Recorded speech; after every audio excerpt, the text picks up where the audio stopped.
영광교회 재직 여러분 안녕하십니까? 별로 유명하지 못한 사람일 뿐만 아니라 영상으로 뵙게 돼서 제 소개를 간단하게 드리겠습니다. 저는 합신총회 서서울로회 소속으로 시연교회를 개척해서 올해 40년째 목회를 하고 있는 최칠용 목사입니다. 영광교회 안 목사님은 모든 부분에서 저보다 1년 선배가 되십니다. 합신도 저보다 1년 먼저 졸업을 하셔서 선배이시고요. 또 총회장도 저보다 1년 먼저 하셨습니다. 안 목사님이 100회 총회장을 하시고 저는 100일에 총회장을 했습니다. 은퇴도 저보다 1년 먼저 하십니다. 목사님이 오래 하시고 전년 내내 은퇴를 하게 됩니다. 목사님께서 이제 평생의 사역을 영광교회에서 잘 마무리하시고 아름답게 이렇게 끝나는 것을 진심으로 축하를 드립니다. 특별히 후임 목사 청빙도 잘 이루어져서 교회가 은혜롭게 다시 한 시대를 시작할 수 있게 된 것 또한 감사드리고 축하를 드립니다. 영광교회가 역사적으로 아주 중요한 타이밍에 부족한 사람에게 귀한 시간을 주셔서 감사하면서도 조심스럽고 부담도 됩니다. 하나님께서 이 시간 은혜를 주셔서 조금이라도 유익이 있는 시간이 되기를 기대합니다. 한번 주의 은혜를 구하면서 말씀을 나누겠습니다. 하나님 아버지 감사합니다. 귀한 시간 주셨습니다. 주께서 함께 하시고 붙잡아 주셔서 주의 선한 뜻이 이루어지게 하시고 성령이 교회들을 통해 하시는 말씀을 듣게 하여 주시옵소서. 예수님의 이름으로 기도하옵나이다. 아멘. 성경 본문 같이 한번 읽겠습니다. 제가 사도행전 6장 1절에서 7절 말씀을 읽겠습니다.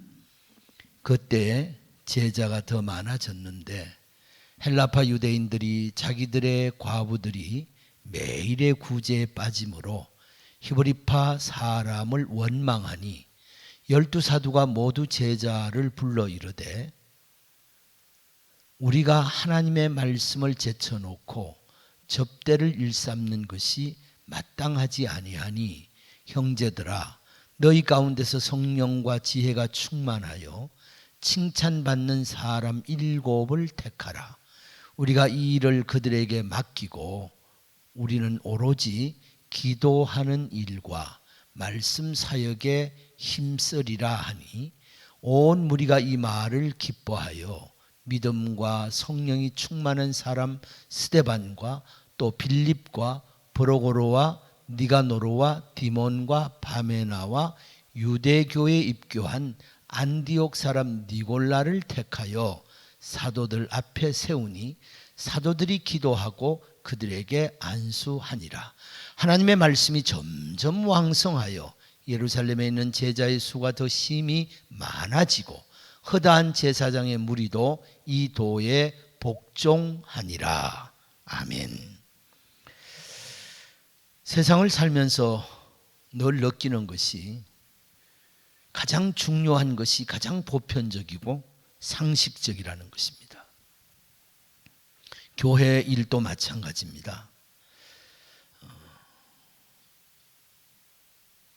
하나님의 교회 일꾼을 이야기할 때 제일 먼저 떠오르는 말씀이 바로 이 사도행전 6장 1절에서 7절 말씀입니다. 이 말씀은 우리 모두에게 아주 익숙한 말씀이지요. 어쩌면 너무 잘 알아서 식상할 수도 있습니다. 그럼에도 불구하고 이 사도행전 6장의 말씀은 교회를 섬기는 일에 직분의 중요성과 또 직분의 필요성을 우리에게 잘 알려주는 교과서와 같은 말씀입니다. 예루살렘 교회 목회자가 사도들이라고 하면 택한 사람, 즉 살펴서 선출한 7명의 일꾼은 교회 집사와 같은 분들입니다. 예루살렘 교회가 7명의 일꾼을 세우기 전에는 목회자인 사도들이 모든 일을 다 했습니다. 말씀을 전하고 기도하고 구제하고 접대하고 이 모든 일을 다 할 때 예루살렘 교회 성도들은 수천 명이었습니다. 12명의 사도가 이 수천 명의 성도들을 케어하는 일은 쉽지 않았습니다.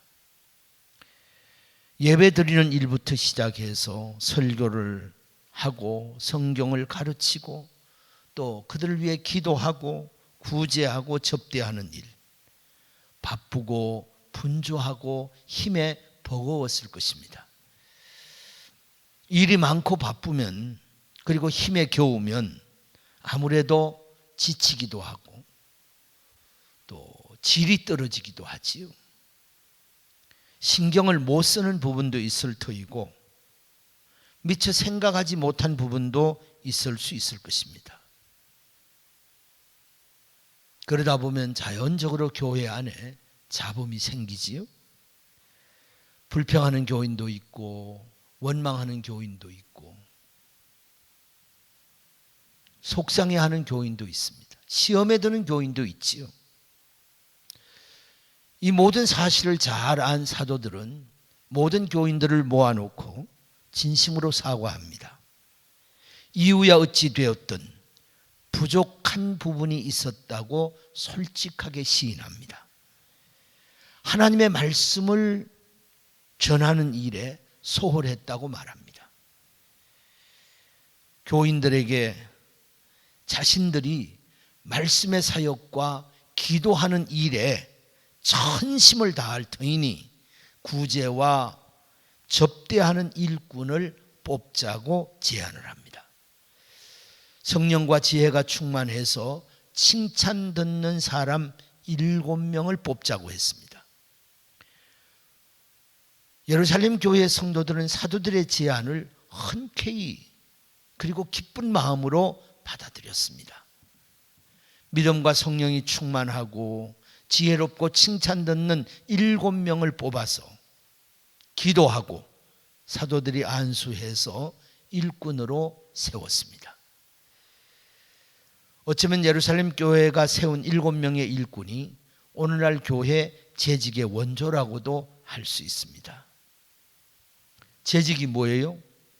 재직은 모두 제자와 직분 직자를 써서 교회 안에 모든 직분을 재직이라고 말합니다.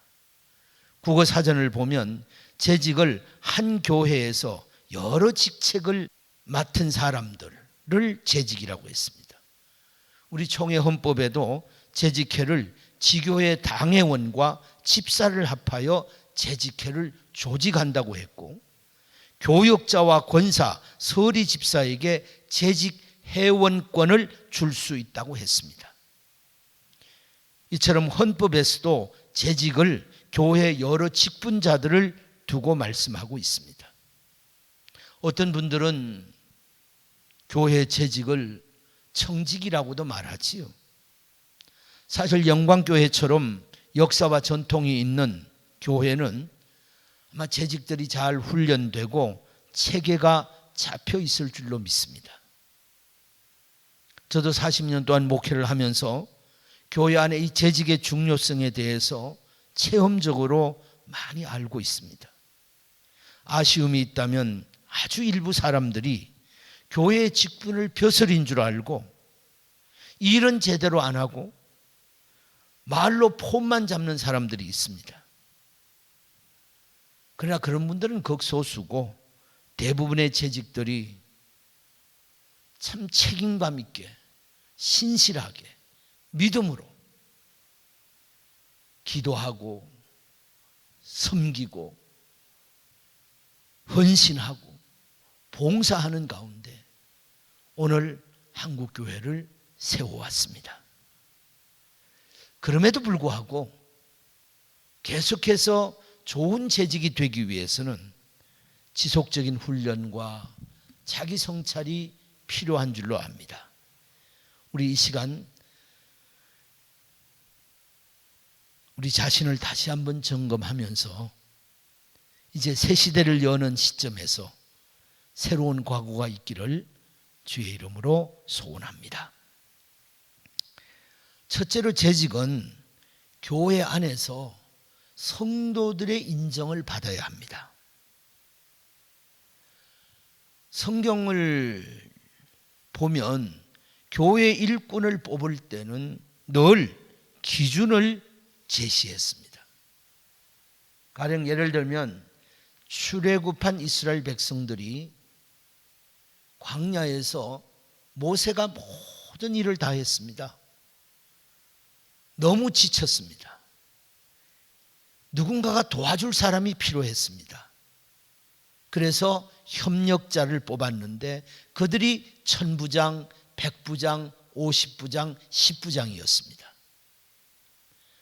출애굽기 18장 21절은 그 부장들을 뽑을 때 이렇게 말씀하지요.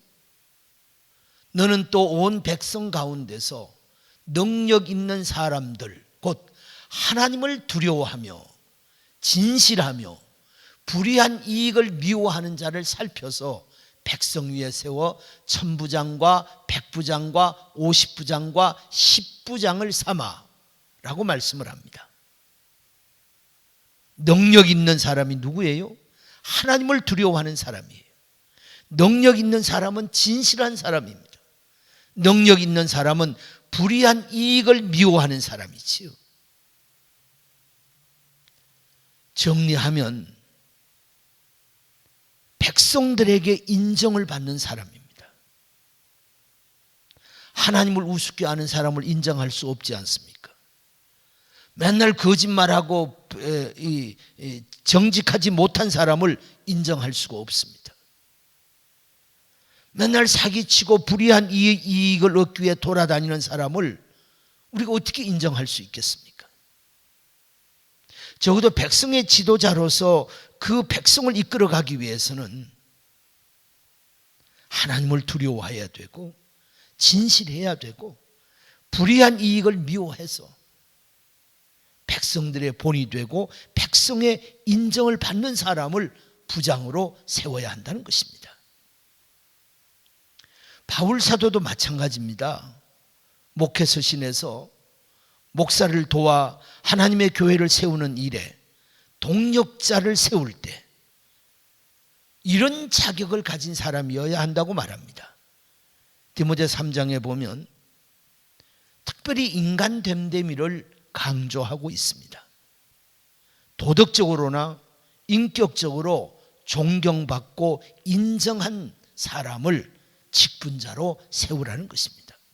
예를 들면 한 입 가지고 두 말 안 하는 사람, 술 마시고 흥청되지 않는 사람, 남을 속여서 자기의 이익을 챙기지 않는 사람, 남의 말 하면서 이곳저곳 돌아다니지 않는 사람, 무슨 일에 절제할 줄 아는 사람, 모든 사람들로부터 존경을 받고 인정을 받는 사람, 남을 잘 대접할 줄 아는 사람, 모든 일에 신중하고 넓은 마음을 가진 사람, 충성되고 책임감 있는 사람, 무슨 일을 자기 고집대로 하지 않고 급하게 성질내지 않는 사람, 이런 사람이 교회의 일꾼이 되어야 한다고 말합니다.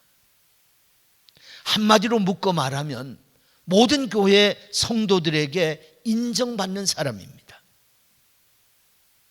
그들이 재직이 되어서 각자 맡은 사명을 감당할 때 교회는 은혜롭고 행복하고 평화롭고 하나님이 영광을 받으시는 역사가 일어날 줄로 믿습니다. 사도행전 6장에서도 마찬가지 아니었습니까? 7명의 일꾼을 뽑을 때 성령과 지혜가 충만한 사람, 칭찬 듣는 사람이라고 했습니다. 칭찬 듣는 사람, 교회 일꾼은 인간 됨됨이가 중요하다는 것입니다. 몇 해 전에 총회장을 하면서 한국교회 각 교단의 교단장님들을 만나서 교제할 일이 여러 번 있었습니다. 대부분 은퇴를 앞두고 있는 분들이라서 자연적으로 이렇게 대화의 주제가 후임에 관한 이야기였습니다. 어떤 교단을 막론하고 후임에 대한 이야기가 나오면 똑같은 말씀을 하셨습니다. 스펙보다는 사람 됨됨이가 중요하다고. 그런데 그 사람 됨됨이를 알기가 어렵다고. 그렇습니다. 다른 말로 하면 인정받는 사람이에요. 왜 그런고 하니 하나님의 교회에서 일어나는 일들은 혼자 하는 일이 아닙니다. 그리스도의 몸의 지체가 되어서 지체끼리 서로 협력해서 하나를 만들어가는 일들입니다. 또 교회의 일은 일 자체가 목적이 아닙니다. 하나님은 당신의 일을 통해서 그 일하는 사람들에게 하나님이 어떤 분인지를 알려주고 그들의 믿음을 키워나가는 것이 가장 중요한 일의 목적입니다. 교회가 일 자체의 목적을 두면 결과는 잘 이룰지 모르지만 하나님이 일하시는 방식과 다른 문제가 생긴다는 겁니다. 그래서 일하면서 하나님을 알게 되고 일하면서 믿음이 자라게 되고 그러기 위해서는 서로를 인정하는 사람들이 모여야 은혜롭게 화목하게 서로 협력이 잘 될 수가 있다는 것입니다. 독주하고 자기만 돋보이려고 하고 독선적이고 돈키호테 같은 사람이 있으면 그 팀은 시끄러워질 수밖에 없습니다. 그래서 에베소 4장 1절 이하에 보면 성령이 하나요, 하나님이 한 분이요, 교회도 하나요, 모든 것이 하나라고 말하면서 하나가 되어서 하나님의 일을 해야 될 이유는 성령이 하나 되게 하신 것을 힘써 지키기 위해서라고 했습니다. 그런데 이 하나 된 것을 지키기 위해서 꼭 필요한 것이 겸손과 온유입니다. 오래 참음이요, 사랑이요, 서로의 용납함입니다.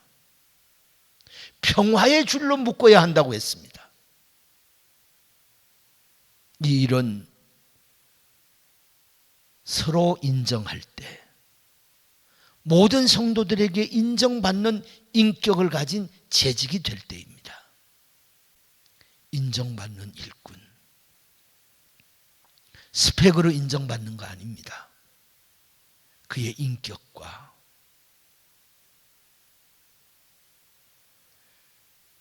그의 삶이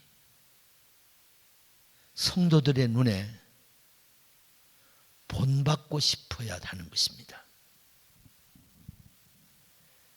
그래서 하나님의 교회의 재직은 성도들에게 인정받는 사람이 되어야 한다고 성경은 이곳저곳에서 우리에게 말씀하고 있고 또 우리가 현장에서도 그런 경험들을 쉽지 않게 할 수 있다는 사실을 우리가 기억해야 할 것입니다. 두 번째로 재직은 교회를 섬길 때 짐을 져야 될 때 앞장서서 짐을 질 줄 알아야 합니다. 교회 일을 하다 보면 생각보다 짐을 져야 될 때가 많습니다. 몸으로 짐을 져야 될 때도 있고요. 시간으로 짐을 져야 될 때도 있고 물질의 짐을 져야 될 때도 있습니다. 짐을 지자 그러면 지기 싫은 사람은 이런 핑계 저런 핑계를 대지요. 늘 다음에 한다고 말합니다. 그 사람은 평생 내일 다음 하다가 어느 날 세상을 떠나게 될 것입니다. 이렇게 핑계대고 짐을 안 지려고 하는 사람들은 열심히 일하는 사람까지 힘을 빠지게 만듭니다. 물론 자기 자신에게도 유익이 없지요. 그래서 예수님은 누구든지 나를 따라오려거든 자기를 부인하고 자기 십자가를 지고 나를 따르라고 했습니다. 주님을 따르는 제자는요, 제자가 지고 가야 될 짐이 있습니다. 근데 주님을 따르면서 짐은 안 지고 이득만 얻으려고 하면 주님을 따라갈 수가 없습니다. 누가복음 9장에 보면 어떤 사람이 예수님을 따르겠다고 했습니다. 그랬더니 주님이 말씀하시기를 여우도 굴이 있고 공중에 새도 집이 있는데 나는 머리 둘 곳이 없다고, 사글색방 하나 없다고, 아무것도 없다고 그랬습니다.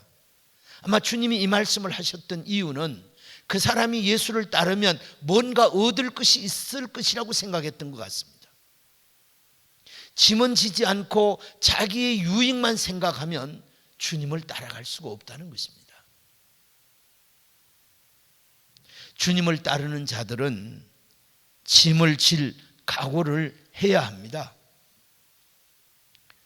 먼저 짐을 지십시오. 내 아버지를 장사하고 오겠다느니,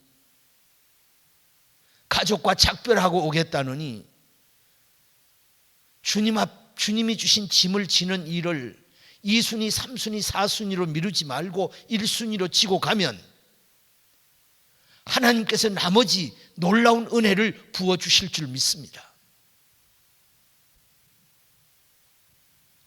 요새는 한마디 한마디가 다 유튜브에 뜨고 여기저기 흘러다녀서 참 개인 프라이버시에 관한 문제는 이야기하기가 어렵습니다만 40년 목회하면서 짐 잘 지시는 분들, 핑계 잘 대시는 분들 수없이 봤습니다. 저를 찾아오면 개인적으로 살짝 이야기해 드리겠습니다. 공개적으로는 어렵지만 그렇습니다. 여러분, 일꾼은 짐을 지라고 일꾼을 세워놓은 겁니다. 그래서 바울 사도는 갈라디아에서도 말씀하지요. 너희는 짐을 서로 지라. 그리하여 그리스도의 법을 성취하라는 것입니다. 각각 자기의 짐을 지라고 그랬습니다. 목사 안에, 교회 안에 직분에 따라서 져야 될 짐들이 있지 않습니까? 짐을 져야 될 사람이 제대로 짐을 지고 가지 않으면 낙지생이 될 수밖에 없습니다. 짐을 져야 할 사람이 땀을 흘리고 수고하더라도 그 짐을 지고 가야 보람도 있고 행복하기도 하고 칭찬도 받고 인정도 받습니다. 여러분, 느헤미야를 잘 아시지요? 그는 성곽을 재건하기 위해서 예루살렘 총독으로 부임했습니다. 모든 것들을 미리 다 살핀 후에 방백과 제사장과 귀족들을 불러 모아놓고 여러분, 우리 힘을 모아 하나님의 선한 일을 합시다. 성곽을 다시 세웁시다. 그랬더니만 이분들이 힘을 모아서 그 예루살렘 성곽을 37개 구간으로 나누었습니다. 그리고 각각 한 구간씩 짐을 졌습니다. 52일 만에 완성했습니다. 얼마나 멋이 있었습니까? 마귀의 해방이 심했습니다. 그래도 굴하지 않고 중단하지 않고 그 일을 잘 감당했던 것입니다. 모르드게는 하만에게 무릎을 꿇지 않는 일 때문에 바벨론에 사는 모든 유다인들이 멸족을 당하는 일을 만났습니다. 그때 왕으로 있던 에스더에게 모르드게가 에스더 4장 13절 14절에서 이렇게 말하지 않습니까? 모르드게가 그를 시켜 에스더에게 회답하되 너는 왕궁에 있으니 모든 유다인 중에 홀로 목숨을 건지리라 생각하지 말라고 그랬습니다. 이때 내가 만일 잠잠하여 말이 없으면 유다인은 다른 데로 말미암아 노임과 구원을 얻으려니와 너와 내 아버지 집은 멸망하리라. 내가 왕위의 자리를 얻은 것이 이 때를 위함이 아닌지 누가 알겠느냐 그랬습니다. 짐지라는 얘기입니다. 하나님이 너를 왕위의 자리에 앉혀놓은 것은 지금 이 타이밍에 짐을 지기 위해서라는 것입니다.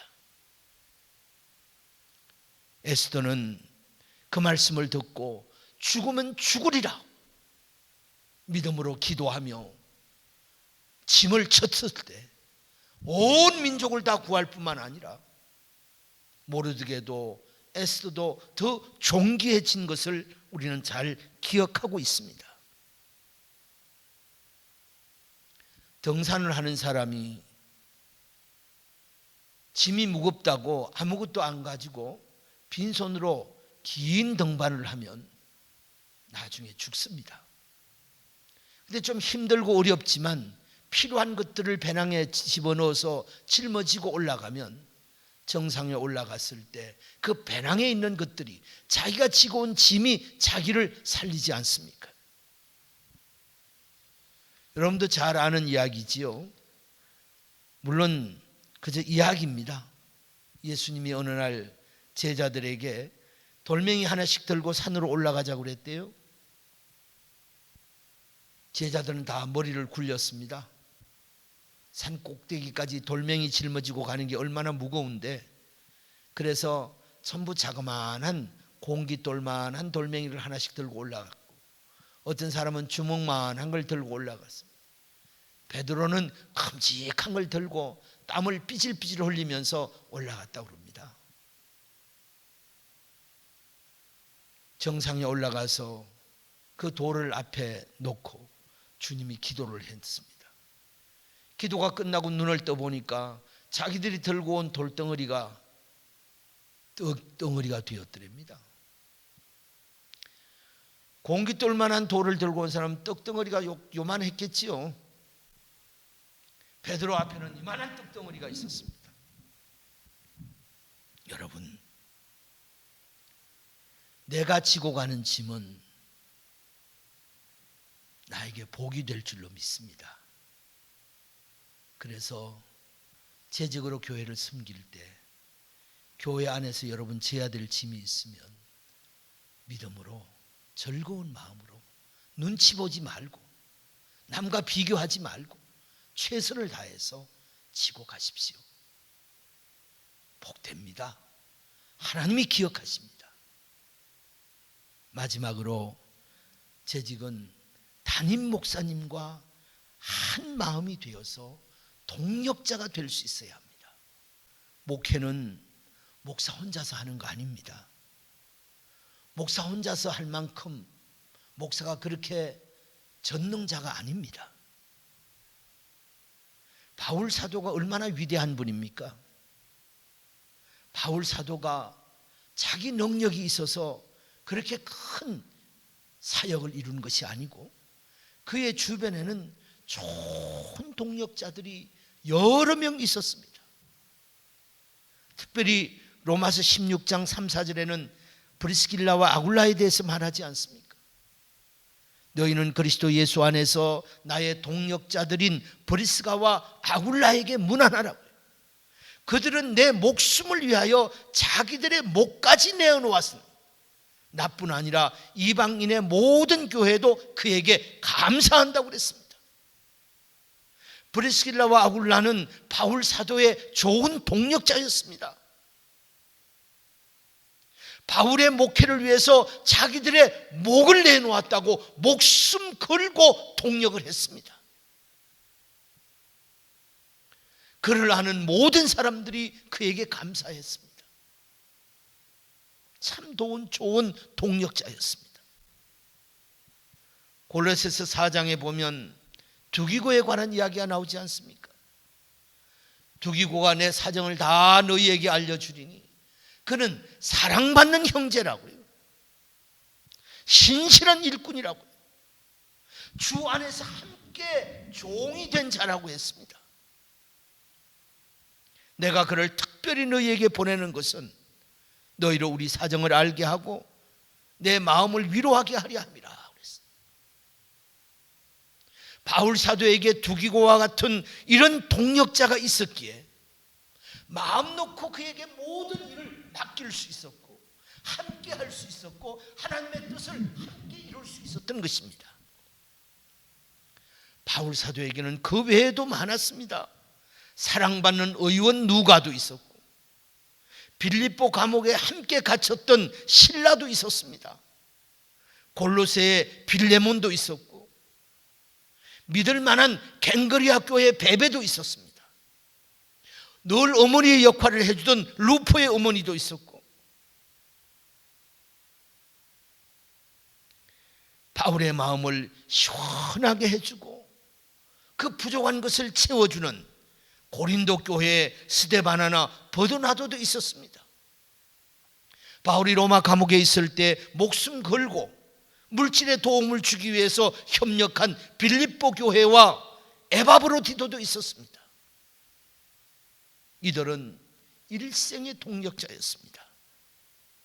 그래서 바울 사도는 서신서를 기록할 때 그 첫머리 문 안에서 자기 이름만 내는 것이 아니라 꼭 동력자의 이름을 내지 않습니까? 형제 바울이라든지 형제 소스데나라든지. 그래요. 동력자가 없이는 하나님의 일을 이룰 수가 없고 재직을 세우는 것은 목사와 함께 동력을 해서 하나님의 뜻을 이루고 하나님의 교회를 세우고 시대적 사명을 감당하라는 것입니다. 요한 3서에 가이오라는 분이 나오지요. 초대교회 목회 형태는 순회 전도자들이 교회를 순회하면서 복음을 전하고 말씀을 가르쳤습니다. 그런데 이 가이오라는 분은 자기 교회에 오는 순회 전도자를 정말 정성껏 대접을 했습니다. 그가 그 일을 잘 할 수 있도록 동력을 했습니다.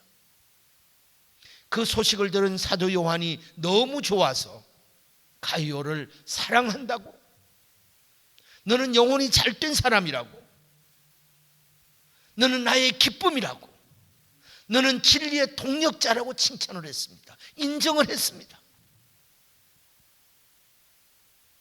초대교회 순회 전도자들 중에 가이오를 아는 사람은 하나같이 그를 칭찬하고 그를 축복했습니다.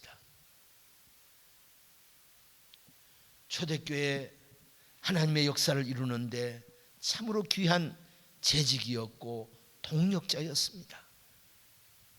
디오드레베 같은 사람만 있다면 어떻게 하나님의 일을 할 수 있겠습니까?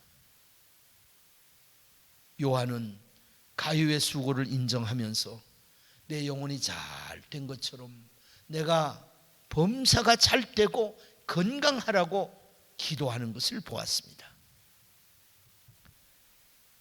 그렇습니다. 사도행전 6장도 마찬가지 아닙니까? 예루살렘 교회에서 뽑은 7명의 일꾼이 팀을 이루었습니다. 사도들은 말씀 전하는 일과 기도하는 일에 전심을 다하고 이 7명의 일꾼은 섬기는 일, 구제하는 일, 대접하는 일에 전심을 다해서 한 팀을 이루었을 때 교회는 자동적으로 부흥했습니다. 하나님의 말씀이 점점 왕성하여 예루살렘 교회 제자의 수가 더 힘이 많아졌다고요. 허다한 제사장의 무리가 이 도에 복종했다고 성경은 말씀하고 있습니다. 사랑하는 영광교회 재직 여러분, 모든 재직들이 목사님에게 좋은 동력자가 되시고 한 마음이 되셔서 좋은 협력자로서 교회를 힘있게 세워나갈 수 있기를 소원합니다. 목사님들이 완전할 수가 없습니다. 부족한 것들이 많습니다. 계시록 2장 1절의 말씀처럼 하나님이 붙잡아 주셔서 여기까지 온 겁니다. 한 마음이 되어서 서로 협력하고 동력할 때 교회도 부흥이 되고 수고하는 일꾼들도 주의 위로와 복을 받는 그런 정말 놀라운 역사가 일어날 줄로 믿습니다. 좋은 재직이 좋은 목사를 만들고요. 신실하고 정직하고 진실하고 그리고 진리에 붙잡힌 목사가 좋은 재직을 키워내는 겁니다. 그래서 하나님의 교회를 세울 때 이 서로라는 부사가 얼마나 중요한지를 특별히 바울 서신에서는 수도 없이 강조합니다. 서로 사랑하라고, 서로 발 씻겨주라고, 서로 받으라고, 서로 세우라고, 서로 짐을 지라고, 서로 섬기라고, 서로 용서하라고, 서로 먼저 하라고, 서로 대접하라고요. 동력자가 얼마나 중요한지는 바울 사도가 로마 감옥에서 이제 사역을 마무리 짓고 순교하기 직전에 믿음의 아들인 디모데에게 디모데후서를 보냅니다. 그 디모데후서 마지막 결론 부분에 와서 4장 9절 이하에 보면 이렇게 말하지요. 디모데야 빨리 와라. 대만은 세상을 사랑해서 날 떠나버렸다. 그래 데살로니가로 갔다고 그럽니다. 그레게스와 디도는 사역 때문에 나를 떠났고 누가만 나하고 함께 있다고요. 올 때 꼭 마가를 데리고 와라. 그가 나에게 유익한 자라고 말합니다. 두기고는 에베소로 보냈다고요. 구리 세공업자 알렉산더는 나에게 해를 많이 입혔다고 했습니다. 주님이 갚아줄 거라고. 너도 그 사람 조심하라고. 그는 우리 말을 심히 대적하는 자라고 했습니다. 바울 사도에게도 사역에 유익을 주는 동력자도 있었고 힘들게 하는 가시 같은 사람도 있었습니다. 그럼에도 불구하고 하나님은 바울과 그 동력자들을 통해서 초대교회의 놀라운 역사를 이루셨던 것을 우리가 기억합니다. 사랑하는 영광교회 재직 여러분, 이제 우리가 하나님의 교회를 섬길 때 모든 성도들의 인정을 받는, 존경받는 재직이 되어지기를 소원합니다. 오늘날 교회가 위기를 만났다고 합니다. 내부적으로도 어렵고 외적으로도 어려움이 많습니다. 이럴 때일수록 정말 목사님을 중심으로 모든 재직들이 인정받고 존경을 받는 가운데 우리 각자에게 주님이 주신 짐을 기쁨으로 믿음으로 지고 가야 할 것입니다. 특별히 목사님과 한 마음이 되어서 좋은 동력자요 좋은 협력자로서 교회를 잘 세워 하나님의 교회도 하나님의 영광이 드러나고 수고하는 재직들도 하나님의 은혜와 복을 받는 그런 역사가 있기를 소원합니다. 마지막으로 교회 재직은 교회 안에서 기본적인 경건 생활을 잘 하셔야 됩니다. 특별히 주일을 성수하는 일, 또 하나님의 교회가 무슨 일을 할 때 모이는 일, 함께 기도하는 일, 그리고 헌금하고 헌신하는 일 등을 잘 감당하면서 정말 이 지구촌에 그리고 이 어려운 시대에 빛과 소금이 되는 영광교회가 되기를 주의 이름으로 축복합니다. 한번 같이 기도하겠습니다. 하나님 감사합니다. 영광교회 재직들 목사님을 중심으로 한마음 한뜻이 되어서 주의 말씀을 따라 세상의 빛이 되고 소금이 되며 말씀이 왕성하고 제자의 수가 날로 늘어나는 은혜와 복이 있게 하여 주시옵소서. 예수님의 이름으로 기도하옵나이다. 아멘. 감사합니다. 이것으로 마치겠습니다. 안녕히 계십시오.